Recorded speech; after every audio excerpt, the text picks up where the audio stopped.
What is up, guys? Welcome back to the channel. Today I'm going to try to tackle the question, what racing game has the best handling?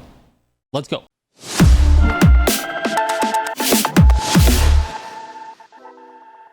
All right, what racing game has the best handling? No, I'm not talking about the fastest cars, the best physics, or the most realistic driving model.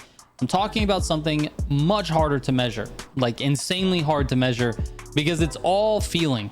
It's literally all feeling. So the question really is, which game feels the best to drive? And after spending a lot of time with a bunch of different games, I've come to the conclusion that the best handling in like a modern racing game is not necessarily my favorite. But there is one game that sticks out, and that game does a better job for the vast majority of players, and that's why I'm awarding it the win. So let's break it down. For this comparison, I took a look at 6 different games. We've got Forza Horizon 6, the Crew Motorfest, the Crew 2, Need for Speed Unbound, Need for Speed Heat, and CarX Street. Now, these are the most like recent arcade open world games. These are games that I cover, that I played a lot of, and these are games that I feel comfortable talking about the handling model because of hundreds of hours in all of them. Maybe CarX Street is the least, but I still have, I believe, like 100 hours in that game. So I feel confident just giving my opinion on these games. But instead of just saying this one feels good and this one feels bad, I broke the handling down into several different categories, and then I ranked them based on my feelings of those categories. So we're going to be looking at how approachable the handling model is, how intuitive it is, how deep the handling systems are, how good the drifting is, whether or not the handling is consistent, and finally, and most importantly, is it enjoyable to drive? I actually think there's a big difference between good physics and good handling. A game can have incredibly complicated physics and very realistic and then feel really terrible. And another game can be ridiculously simple and have simple physics and feel incredibly fun to drive. So those two things really can't be equated to each other. Anyway, let's start with the games that didn't quite make the top of the list. This first one is the Crew 2. On paper, this game actually does really well if you go by just the numbers in my rankings. It's easily one of the most, if not the most approachable model. I gave it a 10 out of 10. It's extremely easy to drive. You just jump in and go. And it's also a 10 out of 10 for intuitiveness. And you're probably asking, what's the difference between approachable and intuitiveness? Approachable means it's easy. Intuitiveness is talking about how the car reacts according to what you would expect. Is it intuitive? Does it make sense? But like I said, you can jump into the Crew 2 and basically any car and immediately understand what the game wants you to do with that car. You don't need to spend hours of learning. You don't need to understand complicated weight transfer or physics. You just drive. And honestly, that's a huge strength for the Crew 2. The problem is that the handling model doesn't have a lot of depth behind it, and that simplicity is, although good on one hand, it doesn't really encourage you to get faster or learn anything. I gave it a 6 out of 10 for drifting as well, because the drifting in the Crew 2 is not really that great. It feels fine, but it just is wonky compared to good drifting. And finally, is it enjoyable? To me, not really. And I know that's subjective, but this whole list is subjective. It's literally my rankings. Anyway, despite getting 26 points, which is actually tied for the most points out of all 6 games, the Crew 2 ultimately is not enjoyable, and I really just can't rank it very high based on that. It has to be enjoyable in order for it to be considered good. And that shows you that the raw score doesn't tell the full story. All right, let's move on to Need for Speed Unbound. Need for Speed Unbound is one of those games I think has a really good idea of what it wants, but the execution is really not there. It scored just a 6 out of 10 for approachability and a 6 out of 10 for intuitiveness. And that's a pretty big problem for the game. And it's mostly around the burst NOS mechanic. Although layered and deep, it doesn't feel very approachable for most players. I think for anybody that's going into that game blind, they're going to kind of feel, what is this handling model? It's very weird. I'm having trouble winning races because they're not taking advantage of that burst mechanic. So it's not very approachable and it's not very intuitive. You don't just like learn how to do it right away, and the game doesn't really do a good job of teaching you. So for me, it suffers in those categories. On the flip side, it does have pretty good drifting. Considering they added the drift tires post-launch, the game's drifting can be really fun and really good. It's a little bit slidey, but it can be fun. I gave it an 8 out of 10. But the biggest issue with Unbound is its consistency. When you go over a curb, you jump, or you don't. I don't know. When you hit the burst NOS around a corner, sometimes your car kills itself. It literally turns in a circle. Or sometimes you make the turn perfectly. You just don't know. And so the inconsistency with how the game works and how the handling mechanics work is what's leading to a bad score for me. I definitely mark this game as not consistent. And when you're racing competitively, that's something you're going to notice immediately. It really becomes difficult to build confidence around that handling model, and that's ultimately why Unbound finished with just 20 points. But let's move on to CarX Street. This one is really interesting because mechanically, I think there's a lot there. There's a lot of building mechanics, there's a lot of physics, there's a lot of things involved in the way the cars react. And it's an 8 out of 10 on both approachability and intuitiveness. The car sort of does what you think it's going to do, and most players can just jump in and sort of have a good time. And then on top of that, I gave it a 9 out of 10 for drifting. It's literally one of the best drifting experiences, and that makes a lot of sense because this team that made this game comes from CarX Drift, which is a drifting game. CarX Street is a racing game. Drift is a drifting game, but the drifting physics are very similar. Anyway, it's good. The drifting is very good in CarX Street. So if you're somebody who really enjoys sliding around, CarX Street definitely is a game for you. But there are two major problems. First, I didn't find the handling to be consistent. Sometimes the cars just react weird, and I think that has to do a lot with the physics. But when you put the same inputs in and the car doesn't do the same thing, all of a sudden you're left sort of questioning what just happened. And second, I don't really enjoy it. It's just not fun to drive. The cars understeer quite a bit. They're a little bit more reactive because CarX Street actually updated the handling recently, but they just understeer. They feel heavy until they don't.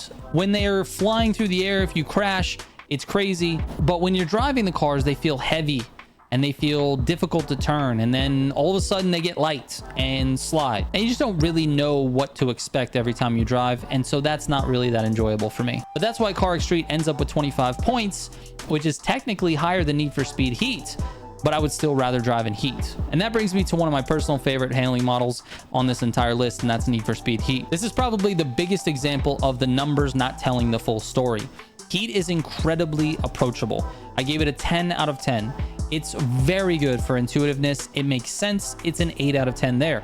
But the drifting is only a 5 out of 10, so where it loses the most points. The drifting in Heat is god awful. I really wish they could have gotten that right. Had they just added the drift tires like they did in Unbound, Heat would have been so much better, and I could have scored it a little higher on this list. But I'm telling you, I absolutely love the driving in Heat. The cars just respond in a way that makes sense. It's simple, it's accessible. You can pick up the controller and just immediately start doing well. In addition to that, it has a few mechanics that you can sort of learn over time and become very, very good at the game. If you're looking to master a game, Need for Speed Heat is one of those ones where you don't have to focus on a lot of things, but you have to master a couple of things really, really well. But because of that, you build up confidence on how you're driving in that game.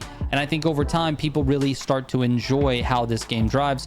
I know I did. Need for Speed Heat's handling model is definitely my second favorite on this list. But it isn't number one. This next one is the Crew Motorfest. The Crew Motorfest is by far my favorite handling model out right now. And interestingly enough, it actually finished with 26 points, which is tied with Forza Horizon 6 and the Crew 2 for the highest raw score. But the numbers don't explain why it's my favorite. Motorfest is an arcade handling model, but there's actually quite a bit going on underneath it. Motorfest gives the player the power to really tailor the car to you. If you want a sluggish, more realistic feel, you can make the handling feel like that with your steering settings. If you want the cars to be snappy and responsive, you can make it feel like that with the steering settings.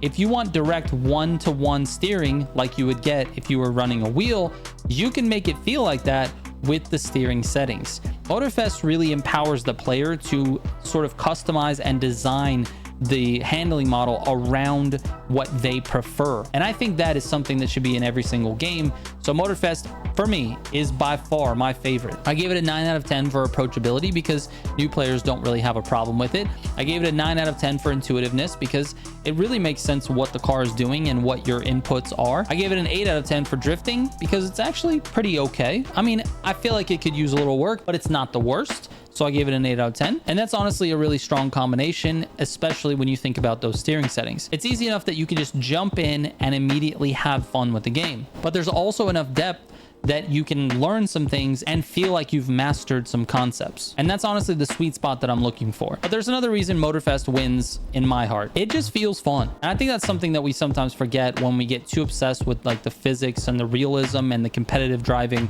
At the end of the day, I'm playing a racing game because I want to play that game and I enjoy driving those cars in that world. And Motorfest gives me that feeling more consistently than any other game. However, there is still one game that we haven't talked about in this video, and that's Forza Horizon 6. This is sort of interesting, I would say, because Forza Horizon 6 is tied for the highest overall score at 26 points.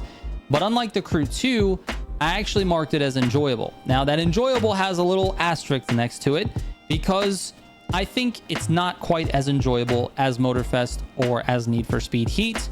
It feels more slow, more realistic. And that, to me personally, is not as fun. I think slower, not as fun. Faster, fun. Slower, not that fun. Faster, fun. But that doesn't mean you can't go fast in Forza Horizon 6. In R class and X class, you can go very fast. The only issue is 90% of the time you're in the game, you're not really in those classes. So it's not like you're doing that all the time like you are in Motorfest. But getting back to the meat and potatoes of Forza Horizon 6, I think there's a strong argument to say that this game has the best handling for the most number of people. It has incredibly good balance. It's the most intuitive handling model on the list. It scores a 10 out of 10 in that category. It's slightly less approachable, I'd say, than Motorfest, but it still scores a very reasonable 7 out of 10. And then I rated the handling as complicated instead of simple because this game does have some depth to it. If you want to get into the nitty-gritty of how to drive the car fast, there's a lot of concepts that you need to understand and learn in order to do that, like you would in sort of like a simulation style game. You need to learn about throttle control and braking and racing lines, and you need to pay attention to all of those things. Otherwise, the physics model will punish you. If you brake and turn at the same time, the physics model will punish you. If you get on the gas a little too early in the turn, the physics model will punish you. I feel like the handling of this game definitely has a lot of depth, but with the assists and the way that this game is set up, it is very approachable for the average player. So it has sort of the best of both worlds. It's intuitive, it's consistent, it's deep, it's approachable enough. Its drifting is actually really good. And most importantly, I do mark it as fun. Forza Horizon 6 is the game that I would recommend to the most number of people. That's ultimately what I think makes Forza Horizon 6 the overall winner. It's because it offers the balance. For me personally though, I still like Motorfest and Need for Speed Heat above Forza Horizon 6. But let me know what you guys think in the comments. I'd be interested to hear what you have. Please keep it civil. Obviously, everyone has an opinion. This one's mine, and I look forward to reading yours. Thank you so much for watching. I appreciate it. I will catch you on the next one. Trigger out.